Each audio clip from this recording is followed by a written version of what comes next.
To understand the depth of Ray and Jan Burton's devotion, you need to know who their son was and what he meant to Metallica.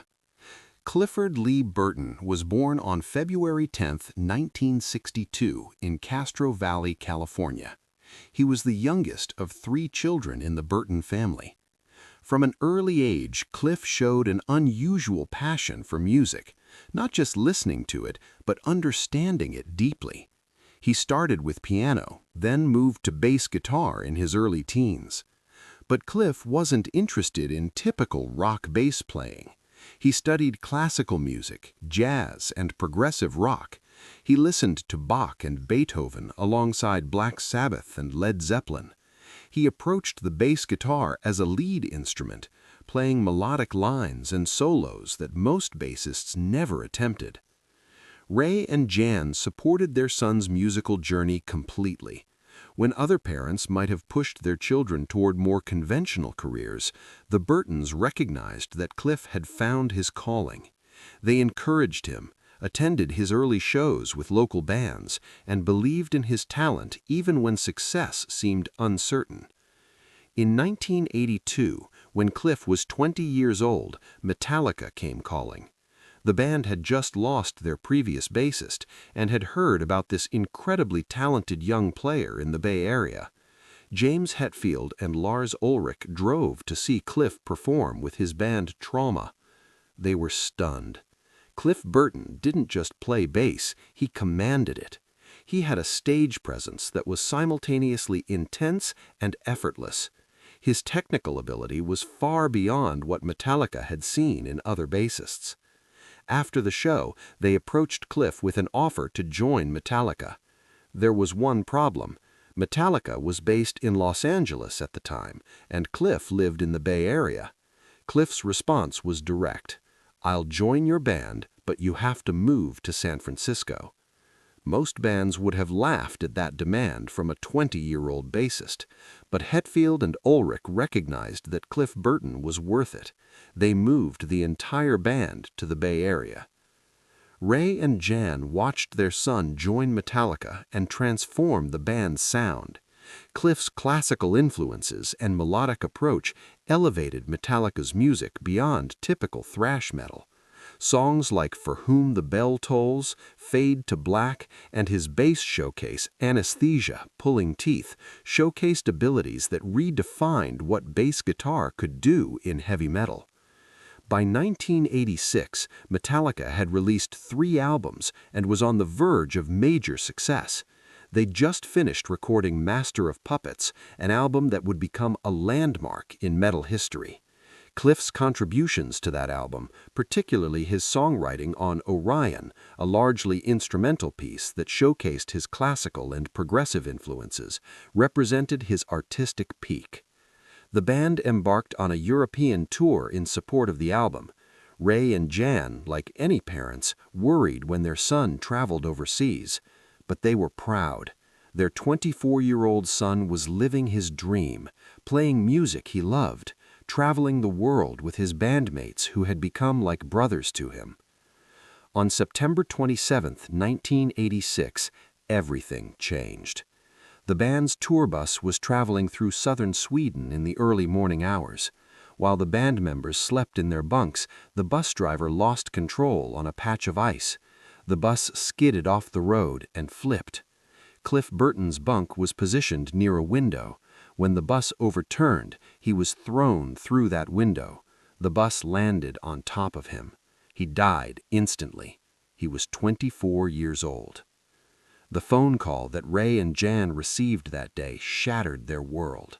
Their youngest child, their musical prodigy, their kind and brilliant son, gone in a senseless accident on a road in Sweden, thousands of miles from home. The grief was overwhelming. Cliff had been on the cusp of the success he'd worked toward his entire young life. Master of Puppets would go on to become one of the most influential metal albums ever made. Cliff would never know the impact his music would have. In the immediate aftermath, Ray and Jan had to make the devastating journey to Sweden to bring their son home. They had to plan a funeral for a 24-year-old. They had to face a future without the person who had brought so much joy and pride into their lives. Many parents who lose children retreat from anything that reminds them of their loss. The pain is too great. They put away photographs, avoid old haunts, try to create distance from the memories because the memories hurt too much. Ray and Jan Burton chose a different path. They chose to stay close to their son's legacy, to honor his music, to remain connected to the life he'd built in the years before his death. When Metallica regrouped after Cliff's death and decided to continue as a band, Ray and Jan supported that decision. They understood that stopping would dishonor everything Cliff had worked for. They attended the memorial concert. They maintained relationships with the band members who had been their son's closest friends. And then they started a tradition that would continue for 38 years. Whenever Metallica toured anywhere reasonably close to California, Ray and Jan would attend, not as VIP guests demanding special treatment, not seeking media attention or public recognition. They would quietly contact the band's management, arrange for backstage passes, and show up to listen to their son's music being played. In the early years after Cliff's death, their presence made sense to anyone who knew the story. Grieving parents, staying connected to their son's legacy. But as the years passed, 5 years, 10 years, 15 years, their continued attendance became something more profound. Through their 50s, their 60s, their 70s, and now into their 80s, Ray and Jan Burton kept coming to concerts. Age slowed them down, health issues emerged, travel became more difficult, but still they came. They would sit backstage during shows, often in quiet areas away from the chaos of a rock concert. They weren't there for the spectacle or the celebrity. They were there to hear the music, to hear Cliff's bass lines played by whoever was filling his impossible-to-fill role, to hear the songs he'd helped write, to feel for a few hours like their son was still creating art in the world. Metallica's band members were always aware of Ray and Jan's presence at shows. Over the decades, relationships deepened. James Hetfield, Lars Ulrich, and Kirk Hammett would visit with them before or after performances. They'd share memories of Cliff, tell stories that Ray and Jan had never heard, keep Cliff's personality alive through those conversations. But there was never publicity around these visits, no press releases announcing Cliff Burton's parents attend show, no photo opportunities. Ray and Jan didn't want attention. They just wanted to be near their son's music. For years, most Metallica fans had no idea this was happening. Ray and Jan Burton were just two elderly people backstage at concerts, easily overlooked in the controlled chaos of a major rock show. In 2024, a documentary crew working on a project about Metallica's history stumbled upon this story. They learned that Ray and Jan, now 86 and 84 respectively, had maintained this tradition for 38 years. The crew asked to interview them. When asked why they still attended after nearly 4 decades, Jan Burton's answer was simple and profound. When they play, Cliff is alive again. For 2 hours, my son is on that stage. I can hear him. I can feel him. He's not gone. He's just playing music like he always loved to do. Ray added, "This is our church. Other people go to church on Sunday to feel close to something bigger than themselves. We go to Metallica concerts to feel close to our son. It's where he lives for us." The documentary footage reached Metallica's management before the film was released. When the band members watched the interview with Ray and Jan, they were moved to tears. They'd known about the Burton family's attendance at shows, but they'd never fully understood the spiritual significance it held for these two elderly parents. Lars Ulrich said later, "We knew Ray and Jan came to shows. We loved seeing them. But hearing Jan say, 'My son is alive again when we play,' that hit us differently. We realized we weren't just playing music. We were keeping someone alive for two people who loved him more than anything." Metallica made a decision.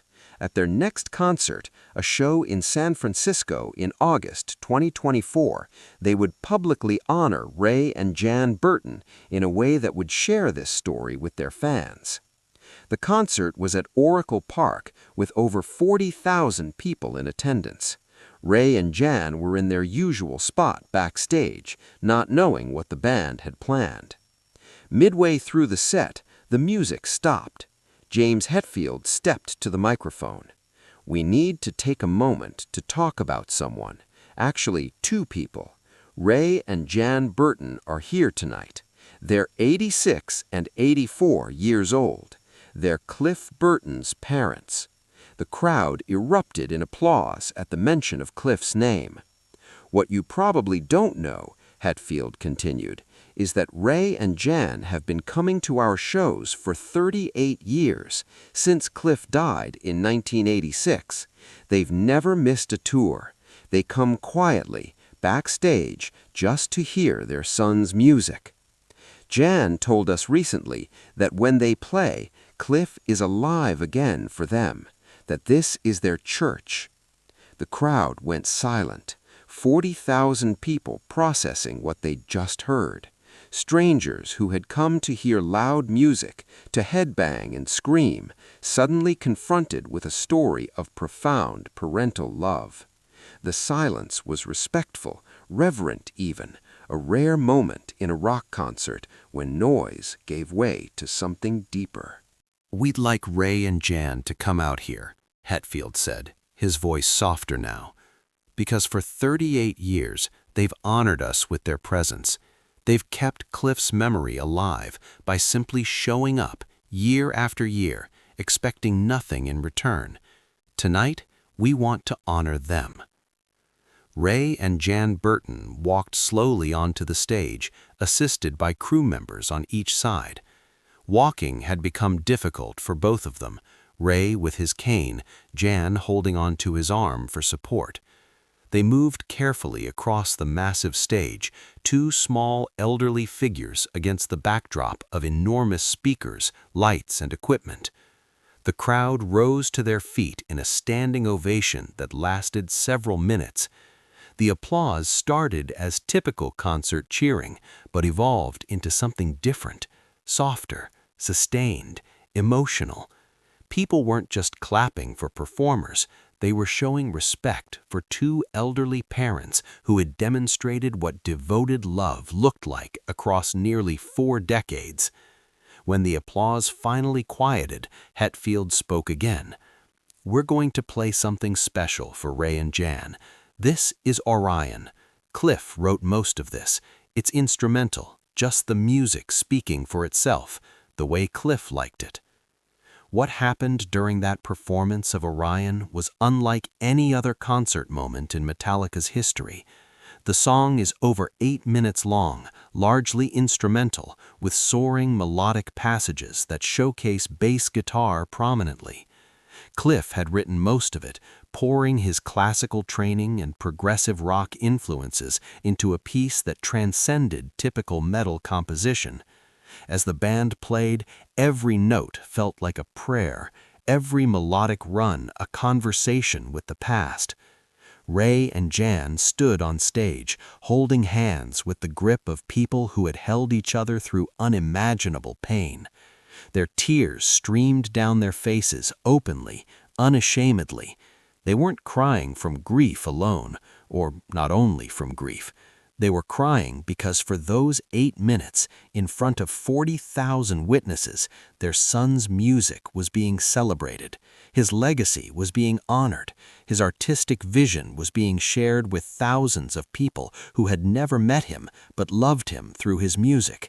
He was, as Jan had said, alive again.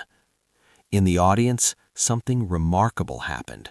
The crowd remained respectfully quiet throughout the performance, swaying gently, but not screaming, not cheering, understanding instinctively that they were witnessing something sacred. Many concert-goers were crying too, moved by the music, by the story, by watching two elderly parents receive the honor they'd never sought but deeply deserved. Hetfield embraced Ray and Jan, so did Lars and Kirk. The elderly couple was escorted off stage, but the impact of that moment remained. Video of the performance went viral immediately. Millions of people who had never heard of Ray and Jan Burton suddenly knew their story. The comments on social media were overwhelmingly emotional. Many people shared their own stories of losing children and finding ways to honor their memories.